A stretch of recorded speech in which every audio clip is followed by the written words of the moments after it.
Hello, we have covered various reactions of alkenes so far, and here I am kind of summarizing all of them just to be on the same page with all of you.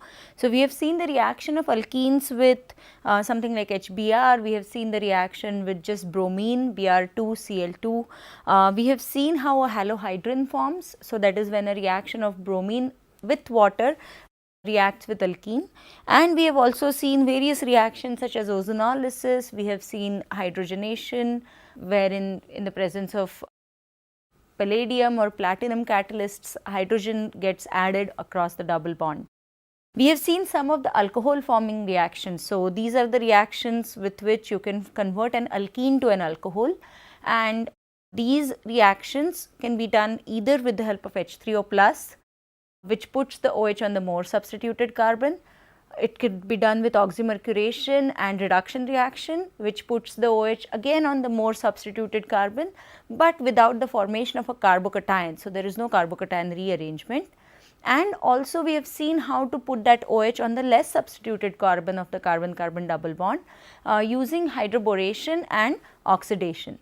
So, one of the reasons why chemists like to know so many reactions and have so many tools at hand is because each one of these tools is going to be used to convert the functional group at hand, which is alkene in this case, to the functional group that we need, which is either alcohols, as in the case of hydroboration or oxymercuration, or to something like an alkane in the case of hydrogenation, or you can even say that we can convert an alkene to an aldehyde or a ketone depending on the ozonolysis reaction.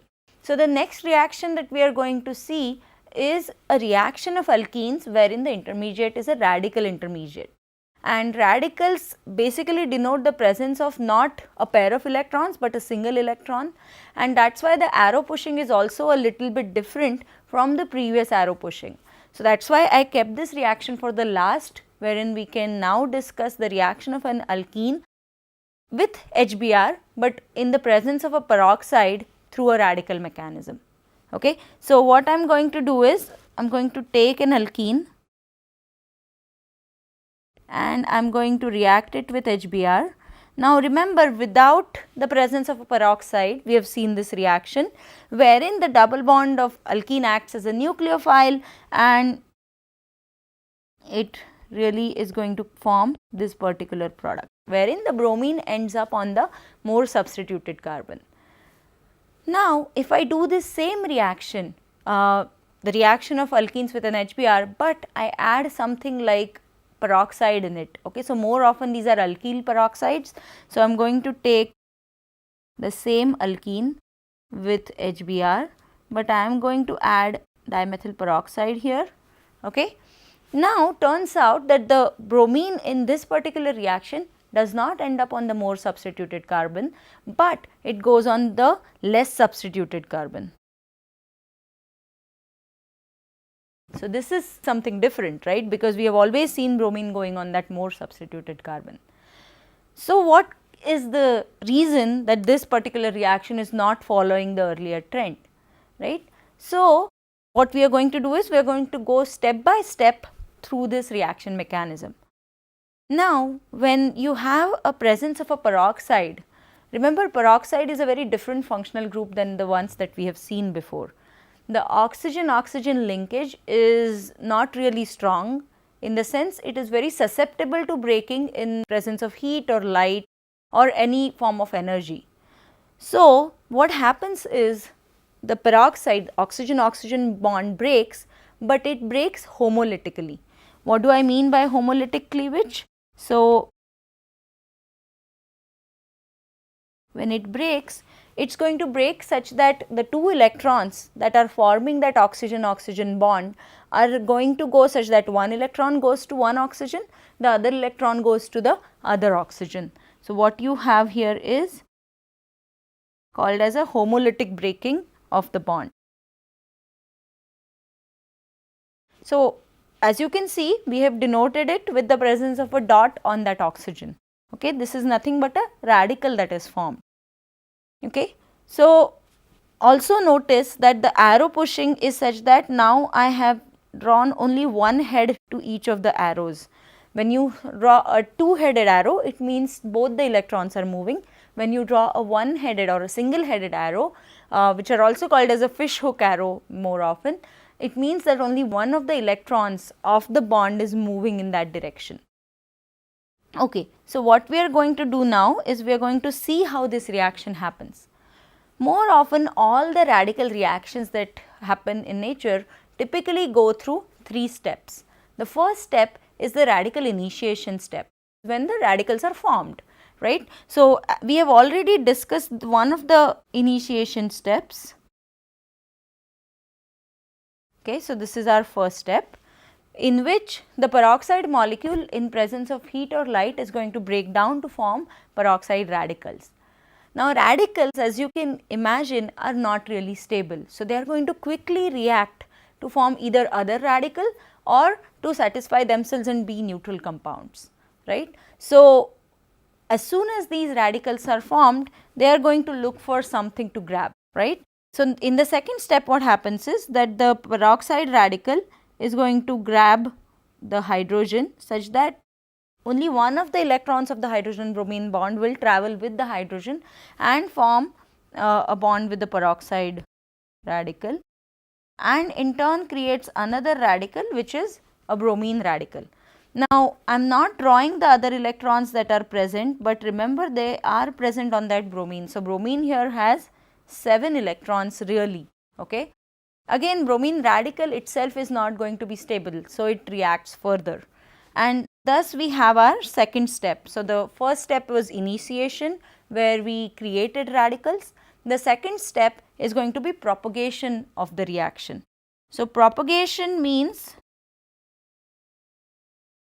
we are going to use these radicals that we have created and they are going to create more radicals. So, now that the bromine radical is created, what it wants to react with is that it has these alkene molecules in the solution, right. So, you have an alkene reacting with a bromine radical, and again I am just drawing that last electron and I am not drawing all the other lone pairs on bromine, just for the sake of simplicity. Now, remember that the bromine now has 2 choices.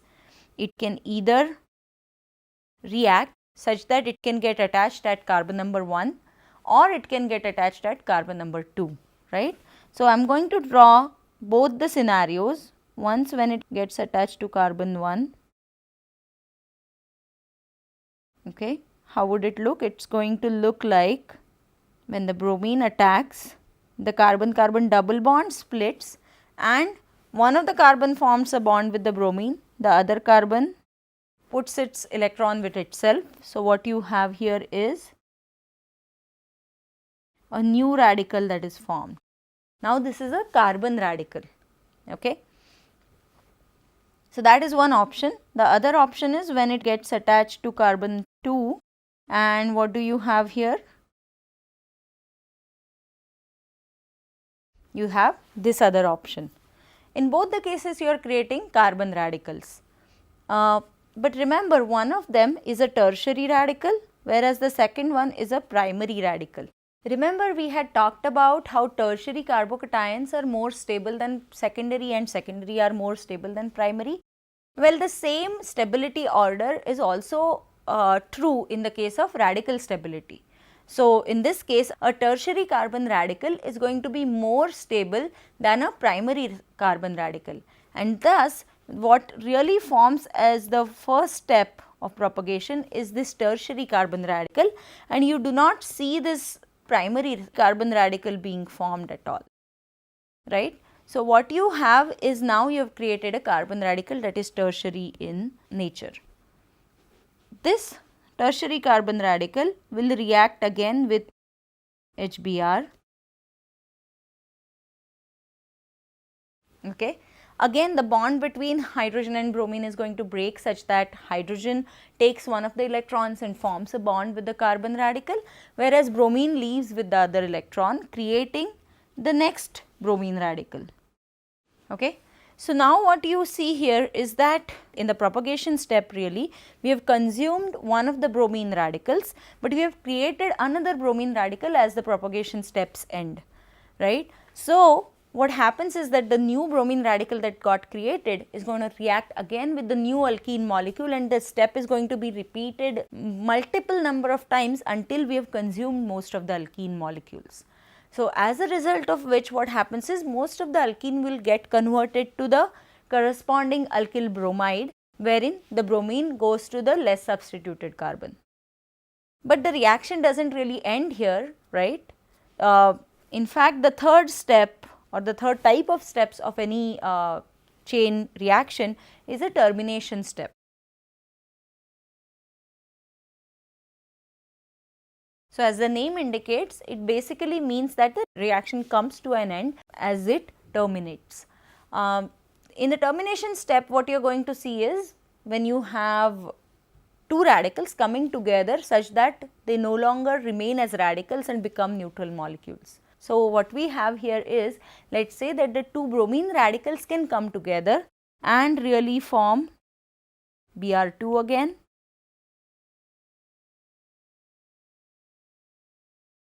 or a bromine radical can combine with this tertiary radical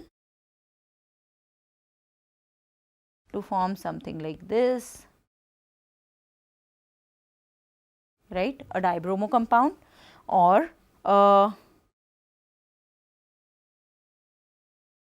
alkyl radical can combine with another alkyl radical